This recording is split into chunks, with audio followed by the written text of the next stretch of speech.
Post டீம்னு இருக்கு committee, அதாவது prevention of sexual ஹராஸ்மெண்ட்டுக்கு ஒரு கமிட்டி இருக்குது. அதில் இருக்கக்கூடிய ப்ரொஃபஸரும் அந்த பாதிக்கப்பட்ட மாணவியும் இந்த கம்ப்ளைண்ட் கொடுக்குறாங்க.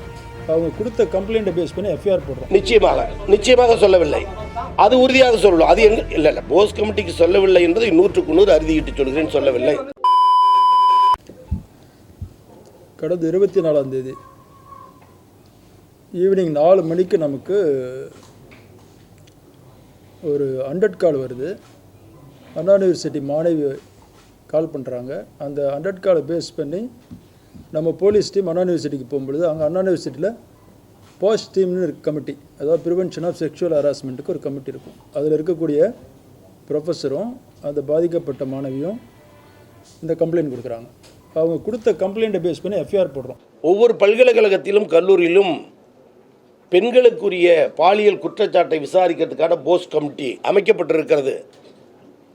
அவைகளுக்கு புகார் கொடுத்தாலும் விசாரிப்பார்கள், அல்லது இந்த குழுவை சார்ந்தவர்கள் மாணவ மாணவிகளை கண்காணிக்க அவருடைய நடவடிக்கைகளில் செயல்பாடுகளில் நீங்களாகவே ஏதேனும் ஐயம் கொண்டால் அவர்களை அழைத்து பேசுங்கள், அவர்களுக்கு கவுன்சிலிங் கொடுங்கள் என்பன போன்ற கருத்துக்களை எல்லாம் நாங்கள் அந்த குழுவுக்கு வலியுறுத்தி இருக்கிறோம். அந்த வகையில் அண்ணா பல்கலைக்கழகத்தில் நடந்த அந்த குழுவுக்குரிய கருத்து வரவில்லை என்பதும் எங்களுக்கு கிடைத்த சங்கடமான ஒரு செய்தி. அந்த மாணவி பல்கலைக்கழகத்தில் புகார் அளிக்காமலே, போஸ்ட் கமிட்டியில் புகார் அளிக்காமலே போலீஸ் ஸ்டேஷன்ல கம்ப்ளைண்ட் பண்ணிருக்காங்க. 100 கால் பண்ணி அப்படி ஒன்றும் தகவல் இல்லை. அப்படிதான் காவல்துறை விசாரணைக்கு உட்பட்டது. அதிகமான செய்திகளை பத்திரிகையாளர் கூட்டத்தில் நான் தெரிவித்தது என்பது அதுக்கு விசாரணைக்கு உகந்ததாக. நிச்சயமாக சொல்லவில்லை, அது உறுதியாக சொல்லணும். அது எங்க இல்லை போஸ் கமிட்டிக்கு சொல்லவில்லை என்பதை 100க்கு 100 அறுதியிட்டு சொல்கிறேன், சொல்லவில்லை.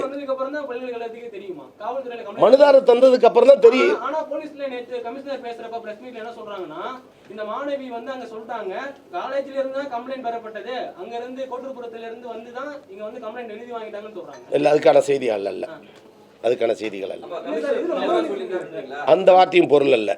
அவர் விசாரணை தொடர்கிறது.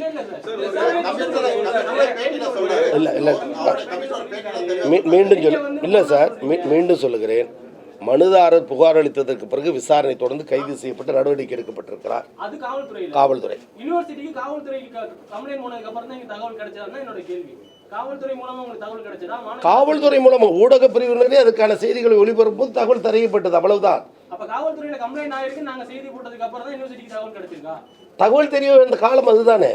அப்பனா போலீஸ் என்ன சொல்றாங்கன்னா, அதுதான் விசாரணை இருக்கிற செய்தி என்ன கவுண்டர் பண்ண வேண்டாம். கல்லூரி பேராசிரியரோ சம்பந்தப்பட்ட டிபார்ட்மெண்ட் ஏன் தெரியப்படுத்தல அப்படிங்கிறது அது நீங்க ஒண்ணு சொல்லலைங்கிறது ஓகே சார், அது அவங்களோட பர்சனல். அத நம்ம கேட்கலாம். இப்பவும் சொல்லுகிறேன், நீங்கள் இல்ல, அதாவது இல்ல நீங்க உங்களுடைய கேள்வியின் நோக்கம் புரிகிறது சகோதரா.